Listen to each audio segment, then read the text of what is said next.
testigos, si vos me corregís si me equivoco en lo que entendí.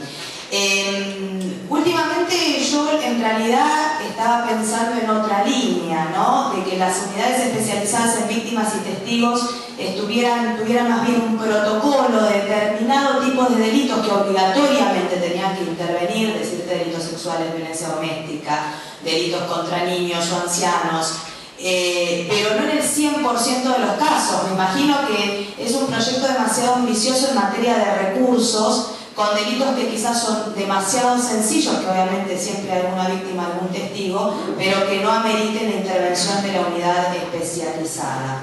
Eso por un lado, y por el otro, el tema de la protección. ¿Cuáles han sido las medidas de protección que en términos generales han venido ustedes utilizando? Y si para la implementación del proyecto, sobre todo teniendo en cuenta las medidas de protección, han dado participación como actor relevante a la policía, ¿no? Porque me imagino que si vamos a empezar a poner con consigna o tanto en la puerta o consigna ambulatoria, el problema que vamos a tener con la policía en cuanto a los recursos de la fuerza van a ser importantes.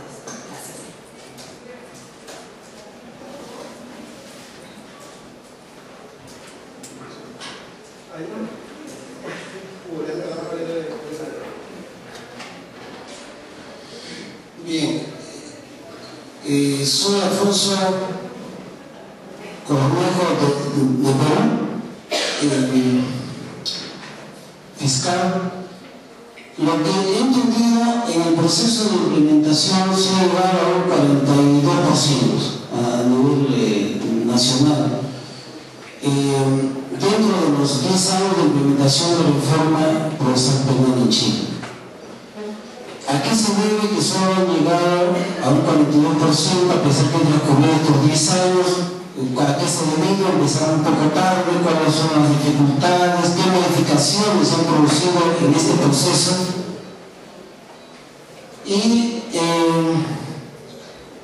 la segunda pregunta vinculada a la primera es: si esto de alguna manera, este 41% tiene que ver con la consolidación de la idea de doble fiscal como abogado de las víctimas, como abogado de las víctimas, ¿no? O defensor, representante o abogado de las víctimas, ¿no? Este es un concepto que se maneja, ¿no?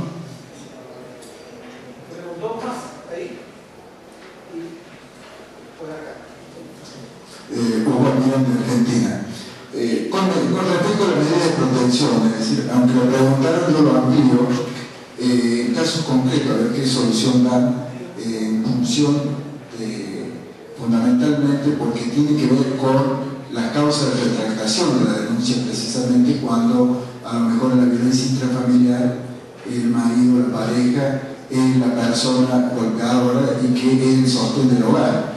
Por lo tanto, acude a la unidad judicial y se encuentra allí con no quiere regresar, porque si regresa corre alto riesgo, y por el otro lado tiene el problema precisamente de la manutención, es decir, de la subsistencia familiar. En esos casos hay un programa oficial que ayude, porque en caso contrario es como ilusorio todo lo demás frente a esta situación. Gracias.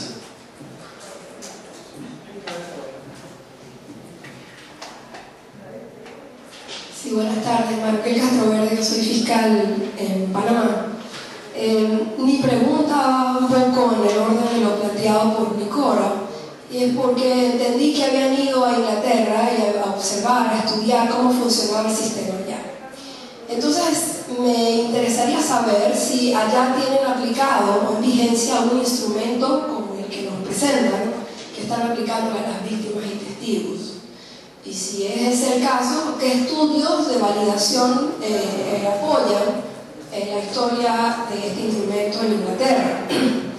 Eso por un lado. Por otro lado, yo quiero saber, porque no me quedó claro, quiénes son o cuántos intervienen en la aplicación de este instrumento.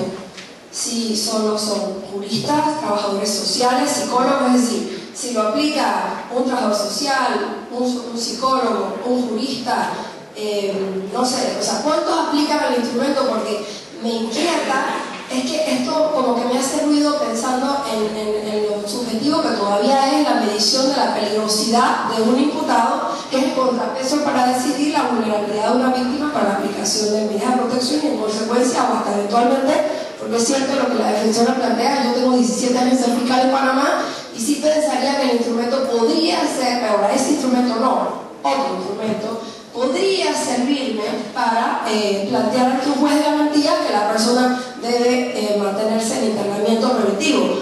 Yo, porque sí, con todo respeto a la colega, pienso que tampoco debemos demonizar la previsión preventiva. En algunos casos, no sé si el 10% acá, pero en algunos casos tendrá que ser aplicada forzosamente con los controles que ya se nos ha enseñado, todo jurisprudencia y demás, que debe ser aplicada, ¿no? Pero bueno, el punto es que me gustaría saber cuántos intervienen para ver si es que al final comparan los numeritos, o sea, los distintos criterios, y los numeritos coinciden, y ahí vamos entonces a decidir si es muy alto el riesgo, es medio o es bajo, o cómo resuelven esto.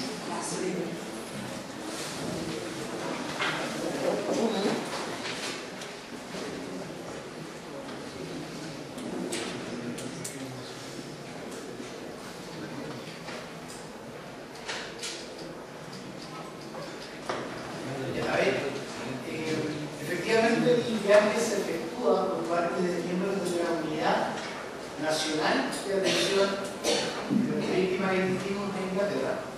Me trata de constatar allá en terreno que mayor experiencia de un acusatorio que en Inglaterra, o cuáles eran algunas de las deficiencias o de alguna manera también identificar los desafíos que podía tener el sistema a propósito de ya un estado de inauguración. Nosotros, entiendo, sin parecer muy presuntuoso, pasamos una etapa de instalación del proceso penal. Sin perjuicio que a veces hay algunos ciudadanos que no conocen cuáles son los roles del juez de garantía, fiscal y defensor, ya por lo menos 10 años hablan de un proceso de instalación más o menos concreto dentro del sistema. Entonces, una manera de adelantarnos a los desafíos que ya tenían países con historia, con tradición acusatoria, era visitar especialmente Inglaterra y constatar cómo habían ellos abordado este desafío concreto que habían incluso salido como reflexión dentro de las propias bases de los fiscales que establecieron como perjuicio del sistema, o el desafío del sistema, el